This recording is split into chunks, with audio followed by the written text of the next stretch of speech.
Good evening students. आज मैं आपको इंग्लिश के थर्ड चैप्टर पढ़ाने वाली हूँ। ये एक छोटा सा ब्यूटीफुल नरेशन है, द पिलग्रिम। इसके राइटर के बारे में इधर अभी कुछ साफ नहीं है, एनोनिमस लिखा है, बट यस बहुत ही ब्यूटीफुल पोयम है। अ पिलग्रिम मतलब होता है ट्रैवलर, द पर्सन जो घूमता है अराउंड द वर्ल्ड, उसे पिलग्रिम कहते हैं।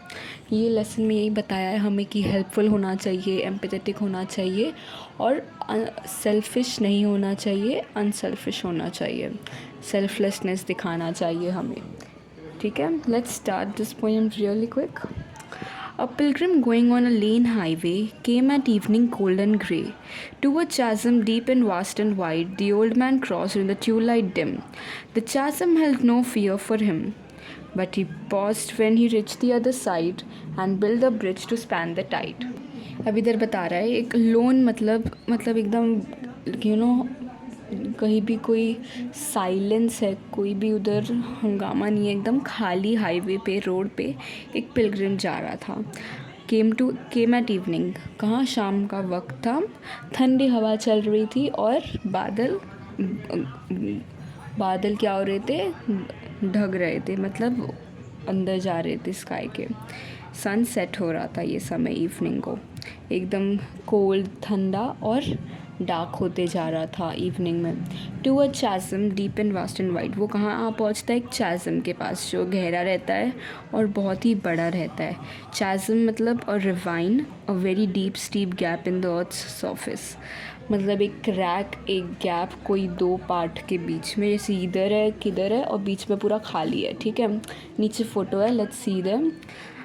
The chasm had no fear for him, chasm ने चैसम का कोई डर ही नहीं था उसके लिए, ओल्ड मैन के लिए वो, there was no fear held by the chasm, उसके लिए वो उसमें गिरता तो वो मर भी सकता था। ओके, वो जब दूसरी साइड कैसे तो पहुंचा, वो रुक के फिर से मुड़ के पीछे देखा। ठीक है, और फिर उसने सोचा एक ब्रिज बना देते हैं इधर से, to span the tide, to go across the tide, मतलब रिवर से इस पार से उस पार जाने के लिए एक क्या बना देते हैं, ब्रिज बना देते हैं। ये एक ईडम है, span the tide, to go across the tide, वो रिवर के वो साइड जाने के लिए एक वो बना देते हैं, ब्रिज।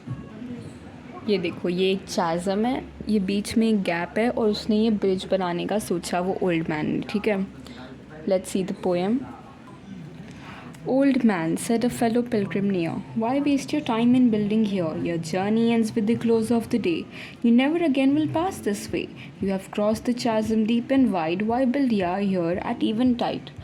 अब उसके साथ एक फेलो पिलग्रिम, मतलब एक दूसरा ट्रैवलर भी जहाँ पहुँचता है उसके साथ, और वो बोलता है, ओल्ड मैन, इधर तुम अपना टाइम क्यों वेस्ट कर रहे हो ये ब्रिज बनाने में? तुम्हारी जर्नी तो अभी तक ख़त्म होती है, मतलब तुम्हें इधर वापस तो आना नहीं है, अभी तुमने ये पार कर लिया है, तो अभी इसलिए तुम इधर बनाना क्या चाह रहे हो ये bridge? You have cross the chasm deep and wide, ये गहरा टाइड है जो अब तुम पास कर चुके हो, तो ये क्यों तुम बना रहे हो इवन टाइड पे, इस टाइड पे तुम क्यों बना रहे हो? The pilgrim raised his old grey head. My friend, in the path I've come, he said, there followed after me today a fair-haired youth who must pass this way. The chasm which held no fear for me, to this fair-haired youth may be a pitfall be. He too must cross in the twilight dim. My friend, I'm building this bridge for him. So अभी इधर वो Pilgrim होता है, जो old man होता है, वो उसे बोलता है इन रिप्लाई में कि माई फ्रेंड, मेरे दोस्त, इस जगह से, इस रोड पे से जहाँ से मैं आया हूँ, उसी राह पे से मेरे पीछे फॉलो करेगा मुझे एक फेयर हेड यूथ, मतलब एक जवान भी कभी ना कभी तो आएगा ही ना, वो पास होगा इसी जगह पे से।